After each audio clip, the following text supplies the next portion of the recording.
അതിന് decoration perfect.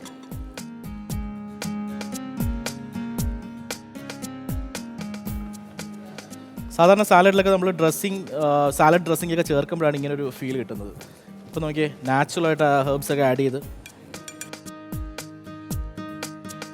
അപ്പോൾ ദാണ്ടെ ഞങ്ങളുടെ ട്രോപ്പിക്കൽ ജുവൽ സാലഡ് ഇവിടെ റെഡിയായി കഴിഞ്ഞു. ഇനി ഇത് സെർവ് ചെയ്യുന്നതിന് മുന്നേ ഒരു 10 മിനിറ്റ് നമുക്കൊന്ന് തണുപ്പിക്കാനായിട്ട് റെഫ്രിജറേറ്ററിൽ വെക്കാം. അതിനുശേഷം എടുക്കാം. Okay, bye bye.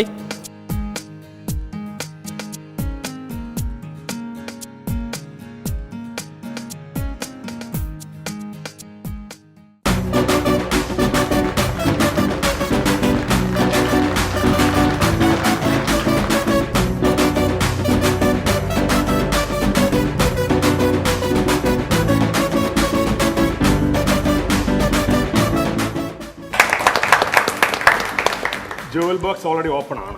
Jewel box എന്ന് പറയുമ്പോൾ ഞാൻ വേറെയൊക്കെ എക്സ്പെക്ട് ചെയ്തേ. സ്വർണ്ണമൊക്കെ കാണുന്നു. കുറെ കമ്മല്, ആമാടെ പെട്ടിയായിരിക്കും ഉദ്ദേശിച്ചത്.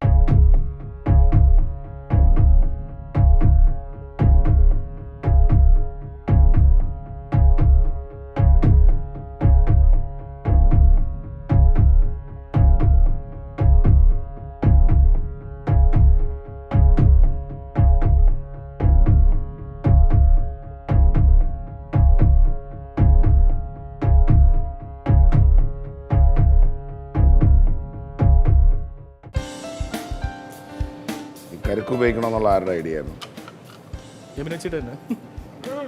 മിണ്ടാതിക്കോ കേട്ടോ, ഇനി അത് ഫ്ലോപ്പായി പോയാലോ എന്ന് വെച്ചിട്ട്. ഇല്ല, ഞാൻ ഏറ്റെടുക്കും.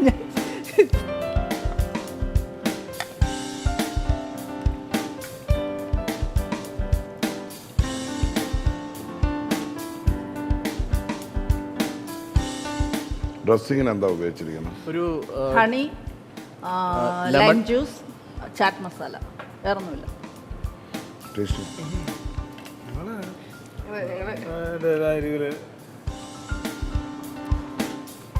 പിന്നെ കൊറിയാണ്ടർ ലീവ്സും മിന്റ് ലീവ്സും യൂസ് ചെയ്തിട്ടുണ്ട്, ഹെർബ്സ്. രണ്ട് കാര്യങ്ങളാണ്. ഒന്ന്, ജുവൽ ബോക്സ് എന്ന് പറയുമ്പം ബേസിക്കലി ഒരു ജുവൽ പ്രസൻറ്റേഷൻ കൊടുത്താൽ നന്നായിരിക്കും. ജുവൽ ബോക്സ് റിച്ച് ഫീലിംഗ് ഉണ്ടാവണം, റോയൽ ഫീലിംഗ് ഉണ്ടാവണം. അപ്പോൾ ഇതിനകത്ത് റിച്ച് ഫീലിംഗ് ഉണ്ട്, ഇതിനകത്ത് റോയൽ ഫീലിംഗ് ഉണ്ടോ എന്നുള്ളത് ചോദ്യം ആണ്. അല്ലേ, ഒരു റോയൽനെസ് ഉണ്ടാവണം. ആ റോയൽനെസ്സാണ് ജുവൽ ബോക്സ് എന്ന് പറയുന്നത്. അപ്പോൾ അത് മാത്രമേ ഉള്ളൂ അതിനകത്ത്. പിന്നെ ഓവർ പവർ ചെയ്യുന്ന സാധനങ്ങളായി കൊറിയാണ്ടർ ലീഫ് എന്നൊക്കെ പറഞ്ഞത്. അതൊന്നും ബേസിക്കലി ഒരു സാലഡിനകത്ത് യൂസ് ചെയ്യാതിരിക്കുന്നതായിരിക്കും നല്ലത്. ഓരോരുത്തരെയും ടേസ്റ്റ് ബട്ട് ഡിഫറെൻ്റ് അല്ലേ. ജുവൽ ബോക്സ് എന്ന് പറയുമ്പോൾ ദ പ്രീമിയം ബോക്സ് അങ്ങനെ ആയിരിക്കണം. But it is very nice, കൊള്ളാം, ഡെലീഷ്യസ് ആണ്. But end of the day jewel box എന്ന് പറയുന്നത് ജസ്റ്റിഫൈ ചെയ്യുന്നിടത്ത് മാത്രം ഒരു പോയിന്റ് താഴോട്ട് വന്നു എന്ന് മാത്രം. വാട്ട് ഐ ഫീൽ എന്ന് വെച്ച് കഴിഞ്ഞാൽ ആ പ്രസന്റേഷൻ്റെ പോയിന്റാണ് അവിടെ പോയിരിക്കുന്നത്. അതേപോലെ തന്നെ നമ്മുടെ കഴിഞ്ഞ വേറെ ജഡ്ജുകൾ വന്നപ്പോൾ ഈവൻ അല്ല എന്ന് പറയുന്നു. അപ്പോൾ ഇതൊക്കെ ഭയങ്കര ഇൻഫോർമേറ്റീവ് ആയിട്ടുള്ള കാര്യങ്ങളാണ്. ഇങ്ങനെ ഒരു കോമ്പറ്റീഷന് വരുമ്പോൾ ഇങ്ങനെ ഇത്രയും എലമെന്റ്സ് ഉണ്ടെന്നുള്ളത് ഞങ്ങൾ ഇപ്പോഴാണ് മനസ്സിലാക്കുന്നത്. ഫുഡിൻ്റെ ടേസ്റ്റ് ബഡ്സിൽ കിട്ടുന്ന ടേസ്റ്റ് മാത്രമല്ല, ഓവറാൾ എല്ലാം കൂടെ വരും. പക്ഷേ ഇപ്പം ബിനചേച്ചി പറഞ്ഞ പോലെ എല്ലാവർക്കും ഇവിടെ ഇഷ്ടപ്പെട്ടു. ശരിയാണ്, അത് എല്ലാവർക്കും ഇവിടെ ഇഷ്ടപ്പെട്ടു. പക്ഷേ എനിക്ക് തോന്നുന്നു പുള്ളിയുടെ കൺസേൺസ് വേറെ ഏരിയയിൽ എന്തെങ്കിലും ഉണ്ടായിരിക്കാം. അതേ പറഞ്ഞുള്ളൂ, ഞാൻ പറഞ്ഞ അത്രേ ഉള്ളൂ. നമ്മളിപ്പോ ഒരു മിണ്ടാതെ ഇപ്പൊ നമുക്കൊരു നമ്മളൊരു പ്രതീക്ഷ ഉണ്ടല്ലോ എല്ലാവരും.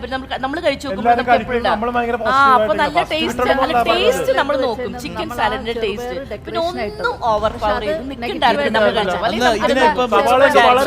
നമ്മൾ ഇത് പറഞ്ഞതുപോലെ ചെറുപയർ ലഡു ചെയ്തു. അപ്പോൾ ഒരുപാട് കാര്യങ്ങൾ ഞാൻ അതിനകത്ത് എഫേർട്ട് എടുത്തിട്ടുണ്ടായിരുന്നു പ്രസന്റേഷന് വേണ്ടിയിട്ട്. നിങ്ങൾക്ക് തന്നെ അറിയാം, എല്ലാവരും കൂടെ അപ്രീഷിയേറ്റ് ചെയ്തു. ഒരുപാട് ഞാൻ അതൊരു ഫെസ്റ്റിവൽ മോഡ് ക്രിയേറ്റ് ചെയ്തു. പക്ഷേ വന്ന പുള്ളി ജഡ്ജ് ചെയ്തപ്പോൾ എഡിബിൾ അല്ലാത്ത സാധനങ്ങൾ അതിനകത്ത് പെസ്റ്റിസൈഡ് ഉണ്ടായിരിക്കാന്ന് പറഞ്ഞു. പുള്ളിയുടെ കൺസേൺസ് അതായിരുന്നു. ഇട്ടത് പുള്ളി നെഗറ്റീവായിട്ട് പറഞ്ഞു. നമ്മൾ ഡെക്കറേറ്റ് ചെയ്യാൻ പച്ച ചെറുപയർ അത് ഇട്ടില്ല. പ്രൊഫഷണലി അവർ ലേൺ ചെയ്തിരിക്കുന്ന കുറെ കാര്യങ്ങൾ ഉണ്ടായിരിക്കും. പ്രസന്റേഷൻ പ്ലസ് ഈവൻ ഇങ്ങനത്തെ കാര്യങ്ങൾ, ടേസ്റ്റ്, ഇതെല്ലാം ഉണ്ടായിരിക്കാം. എന്റെ അനീഷേട്ടാ, നമ്മളിവിടെ ഒരു ഫുഡ് ഉണ്ടാക്കി കൊടുക്കുമ്പോൾ നമ്മൾ ഇന്റർനാഷണൽ ഇതല്ല പറയേണ്ടത്. സവാള കൂടിപ്പോയി അല്ലെങ്കിൽ സവാള ടേസ്റ്റി ആയിട്ടുള്ള ഒരു സാധനം കൊടുത്തു, അത് എല്ലാവരും ആക്സെപ്റ്റ് ചെയ്തു. സിമ്പിളി ഞാനൊരു കാര്യം പറയാം. നമ്മൾ ഒരു പൂവ് എടുത്തിട്ട് നമ്മൾ അതിനെ സ്മെല്ല് ചെയ്യുമ്പോൾ നമുക്കൊരു റോസാ പൂവിനെടുത്തിട്ട് മണമുണ്ടെന്ന് പറയാൻ മാത്രമേ അറിയാവൂ. പക്ഷെ അതിൻ്റെ സയൻറ്റിഫിക് നെയിമും അത് ഏത് ഇതിൽപ്പെട്ടതാണെന്നൊക്കെ പറയാനായിട്ട് അത് പഠിച്ചവർക്ക് മാത്രമേ പറ്റുള്ളൂ. അങ്ങനെ ഒരു കാര്യമാണ്. നളൻ എന്ന് പറയുന്ന ആൾ വളരെ ആധികാരികമായിട്ട് ഇത് ശാസ്ത്രീയമായി പഠിച്ച ആളാണ്. അയാൾ ലോകത്തിന്റെ പല കോണുകളിലായിട്ട് പഠിക്കുന്ന ആളാണ്. അപ്പൊ അദ്ദേഹത്തിന്റെ ഒരു വിശകലനത്തിന് അവസ്ഥാനമായിട്ട് അദ്ദേഹം തന്ന മാർക്കാണ് നമ്മളിവിടെ അനൗൺസ് ചെയ്തത്. ശരി, ഓക്കെ.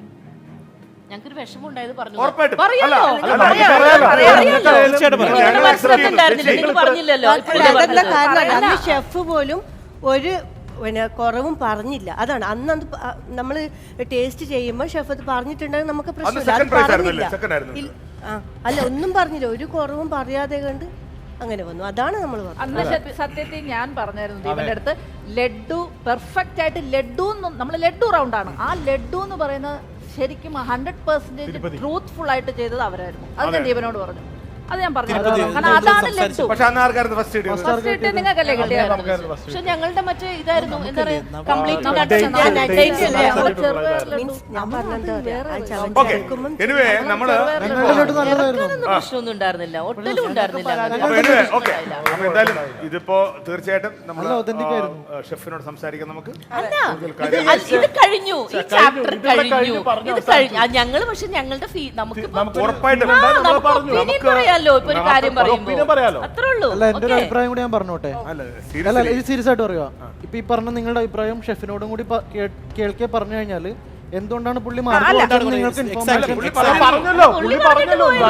നമ്മള് നമ്മുടെ ഒപ്പീനിയൻ പറഞ്ഞു മാത്രം, അത്രേ ഉള്ളൂ. വേറെ പ്രശ്നമൊന്നും ഉണ്ടായിട്ടില്ല. ഷെഫ് പറഞ്ഞ വിശദാംശങ്ങളിലേക്ക് ഒന്നുകൂടി കടക്കാം. നമസ്കാരം. ഇന്നത്തെ ജഡ്ജ്മെൻറ്റിൽ ഒരു കമൻറ്റ് വന്നു, എസ്പെഷ്യലി നവീൻ്റെയും. അവരുടെ സാലഡ്സ് ഭയങ്കര ടേസ്റ്റി ആയിരുന്നു, പിന്നെ എന്താ മാർക്ക് കുറഞ്ഞത്. എന്നെ സംബന്ധിച്ചിടത്തോളം ടേസ്റ്റ് ഒരു മിത്താണ്. പലർക്കും പല പാലറ്റ്സാണ്. നമ്മൾ ആഹാരം പ്രിപ്പയർ ചെയ്യുന്നതും ആഹാരം കഴിക്കുന്നതും ആരോഗ്യ സമ്പന്നമായിരിക്കാനാണ് എന്നാണ് ഞാൻ കരുതുന്നത്. അപ്പോൾ അത് വളരെ രുചികരമാണ്, വളരെ ഡെലീഷ്യസ് ആണ്, വളരെ ടേസ്റ്റിയാണെന്ന് പറയുന്നതിൽ ഞാനൊരു പ്രസക്തി കൊടുക്കാറില്ല. കാരണം നമ്മൾ ശ്രദ്ധിച്ചു നോക്കിയാൽ നമ്മളുടെ വയറിന് വേണ്ടിയാണ് നമ്മളെ തല വർക്ക് ചെയ്യുന്നത്.